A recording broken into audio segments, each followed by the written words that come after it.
مولانا روم اپنی اس مثنوی کے اندر اگرچہ ایک مختصر سی حکایت نقل کر رہے ہیں، لیکن یہ حکایت وہ جو ہمیں بتا رہی کہ 1400 سال پہلے بھی اسی طریقے سے دشمنوں نے ہمیں نقصان پہنچایا، اور آج بھی ہمارا دشمن اسی طریقے سے ہم کو نقصان پہنچا رہا۔ مولانا روم مختصر سی حکایت کو نقل کر رہے ہیں، مثنوی کا واقعہ لکھتے ہیں کہ ایک باغبان نے یہ دیکھا کہ اس کے باغ میں 3 آدمی داخل ہو گئے۔ موسم وہ ہے کہ باغ میں پھل آ چکے ہیں، سارے درخت پھلوں سے لدے ہوئے ہیں، اور اس نے دیکھا کہ 3 آدمی ایک ساتھ داخل ہوئے۔ یہ تینوں ایک دوسرے کے دوست نظر آ رہے ہیں، اور باغ میں داخل ہونے کے بعد انہوں نے باغ کے پھلوں کو دعوت عام سمجھا۔ اس درخت سے پھل توڑ کے کھانا شروع کیے، اس درخت سے پھل توڑ کے کھانا شروع کی۔ باغبان یہ منظر دیکھ رہا، اپنی محنت کو لٹتا دیکھ رہا۔ سارا سال حفاظت میں نے کی، پھل آ گئے تو یہ لوگ اس طرح توڑ توڑ کے لوٹ مار کر رہے ہیں، مگر کیا کریں، وہ اکیلا آنے والے 3۔ مولانا روم لکھتے ہیں کہ آخر اس کے ذہن میں خیال پیدا ہوا، اس نے یہ اندازہ کر لیا کہ یہ تینوں الگ الگ، بہی معنی کہ ان میں ایک سید تھا، ایک عالم تھا، ایک عام انسان۔ اب دیکھیے، آج کے زمانے کو ذہن میں رکھ کے یہ مثنوی کی اس حکایت کو سنیے۔ وہ آتا ہے ان تینوں کے پاس، پہلے سید زادے کو مخاطب کیا اور کہا کہ آپ تو رسول کے بیٹے ہیں، آپ کا احترام تو ہم پر فرض ہے، آپ جو بھی کریں ہم اس پہ راضی۔ عالم کو دیکھا، کہا آپ عالم ہیں، نائب رسول، علم جیسی دولت کو آپ نے حاصل کیا، آپ کا احترام ہم پر واجب ہے۔ مگر یہ جو تیسرا انسان آپ کے ساتھ آ رہا، یہ کون ہے کہ جو آپ کے ساتھ لگ گیا؟ نہ یہ عالم، نہ یہ سید، نہ اس کا کوئی احترام، یہ کیسی گستاخی کر رہا کہ آپ لوگوں کے ساتھ مل اس باغ میں داخل ہوا۔ سید اور عالم اپنی جگہ سوچ میں پڑ گئے کہ بھائی ہمیں تو یہ اجازت دے رہا، ہم سے تو یہ راضی، ہمیں اس سے کیا تعلق؟ چنانچہ وہ پھل توڑنے میں لگے۔ باغبان نے ڈنڈا اٹھایا اور اچھے طریقے سے ٹھکائی کر کے اس تیسرے آدمی کو باہر نکالا۔ اب 2 باقی بچے۔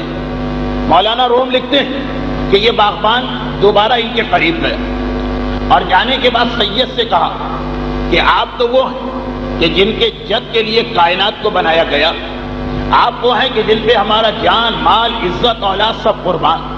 یہ باغ کیا چیز ہے؟ آپ جان مانگے تو جان حاضر، آپ کو اختیار ہے، اس طرح سے چاہے پھل توڑ توڑ کے کھان۔ مگر یہ شخص کون آپ کے ساتھ آ گیا؟ 2 کتابیں پڑھ لی، ایک امامہ سر پہ رکھ لیا تو سید کی برابری کرنے لگا۔ ارے اس کی حیثیت اور اس کا مقام کیا ہے؟ سید نے اپنی جگہ سوچا کہ مجھے تو یہ سارا باغ دینے کو تیار ہو رہا، تو میں کیوں کسی اور کے معاملے میں دخل؟ وہ جانے، عالم جانے، وہ اپنے پھل توڑ کے کھانے میں لگا رہا۔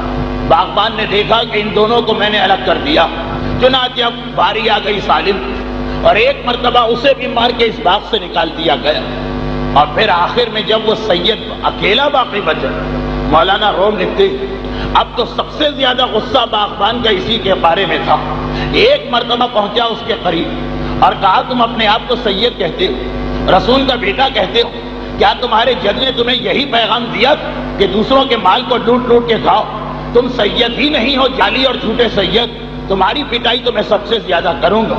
ایک کا مقابلہ ایک سے، باغبان کے ہاتھ میں ڈنڈا، چنانچہ ان تینوں کے مقابلے میں سب سے زیادہ مار کھا کے آخر میں یہ شخص باہر نکل رہا۔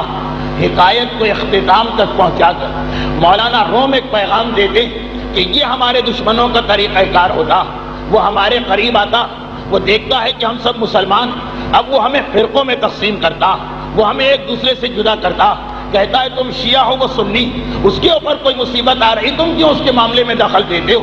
وہ کہتا ہے تم سنی ہو وہ شیعہ کے اوپر کوئی مصیبت آ رہی تم کیوں اس کے معاملے میں دخل دیتے ہو؟ جس طرح سے اس باغبان نے ان 3 دوستوں کو آپس میں ایک دوسرے سے الگ کیا اور نتیجہ یہ نکلا کہ تینوں نے نقصان اٹھایا، یہی طریقہ کار ہمارے دشمنوں نے اختیار کیا۔ تاریخ اسلام شروع سے لے کے آج تک ہم یہ دیکھتے آ رہے ہیں، اور آج تو ہمارے سامنے یہ حقیقت اور واضح ہو رہی کہ ہمارے فرقے بڑھتے چلے جا رہے ہیں اور دشمنوں کو موقع مل رہا. دنیا میں جہاں جہاں مسلمان ہیں زمین ان پہ تنگ کی جا رہی, کہیں بھی کسی مسلمان کو اسلام پہ عمل کرنے کی اجازت نہیں مل رہی.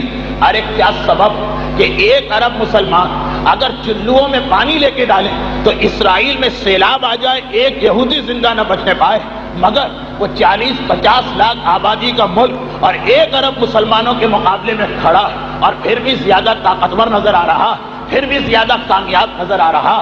اسے موقع ملا ہمارے آپس کے اختلافات کا, اور ہم یہ دیکھ رہے ہیں کہ جیسے جیسے وہ روس کا کمیونزم ختم ہوتا جا رہا ویسے ویسے ہمارے درمیان فرقہ واریت کو بڑھایا جا رہا. تو اے برادران اسلامی, اے اسلام کے اندر داخل ہو کر بھی اپنے آپ کو مختلف فرقوں کے نام دینے والوں, ذرا سوچو کہ ہم اپنی طاقت ایک دوسرے پہ کیوں استعمال کر رہے ہیں. ہمارے پاس اسلحہ تو کیا اس لیے کہ ہمارے ایک دوسرے کے سینے ہماری گولیوں کا نشانہ بنے, ہمارے پمفلٹ, ہمارے پوسٹر, ہمارا دیواروں پہ چاکنگ کرنا یہ ایک دوسرے کے خلاف ہے. امریکہ کے خلاف کوئی نہیں بول رہا, یورپ کے خلاف کوئی نہیں بول رہا, اور ہماری ساری محنت, ہماری ساری طاقت ایک دوسرے کو ختم کرنے میں لگی ہے. بس ایک بات ذہن میں آنا چاہیے, کہاں وہ قرآن, کہاں وہ رسول اسلام, کہاں وہ پاک پروردگار جو اعلان کر رہا کہ اے رسول کہہ دو یا اہل الکتاب تعالوا الی کلمۃ سواء بیننا و بینکم, جو یہودیوں کو دعوت اتحاد دے رہا وہ قرآن, یہ قرآن کی آیت ہے جس کی میں نے تلاوت کی, وہ قرآن جو رسول کی زبانی کہلوا رہا. فقل, اے رسول کہہ دیجئے کہ اے اہل کتاب, اہل کتاب یعنی یہودی, اہل کتاب یعنی عیسائی, ان سے کہہ دیجئے تعالوا الی کلمۃ, بے شک یہودیوں اور مسلمانوں میں اختلافات تھے, بے شک عیسائیوں اور مسلمانوں میں اختلافات تھے. سب سے بڑا اختلاف یہ کہ نہ یہود اور نہ عیسائی ہمارے رسول کا کلمہ پڑھنے کو تیار نہیں, مگر قرآن کہہ رہا اے حبیب ان سے کہہ دیجیے تم رسالت کو نہیں مانتے, مگر ہمارے اور تمہارے درمیان اتحاد کا ایک طریقہ تو ہے, تعالوا الی کلمۃ, اس کلمے پہ آ جاؤ, سواء بیننا و بینکم, جسے ہم بھی مانتے ہیں جسے تم بھی مانتے ہو, یعنی خدا ایک ہے, عبادت اسی کی کرنا ہے. خالی توحید اگر اتحاد کا ذریعہ بن سکتی ہے مسلمان اور یہودی کے درمیان, مسلمان اور عیسائی کے درمیان, تو ہم مسلمان تو چاہے کتنے ہی فرقوں میں تقسیم کیوں نہ ہو جائیں, ہمارے پاس توحید بھی ہے, رسالت رسول بھی الحمدللہ, تمام مسلمان فرقوں میں ایک مرکز اتحاد ہے. قرآن ہمارے پاس, قبلہ ہمارے پاس, جو اسلام فقط توحید کے نظریے کی بنیاد پر یہودیوں اور عیسائیوں کو بلا کے کہہ رہا ہے کہ آؤ اتحاد کرو, کیا وہ قرآن, کیا وہ خدا, کیا وہ رسول اب ان مسلمانوں کے اس طرز عمل سے راضی ہوگا؟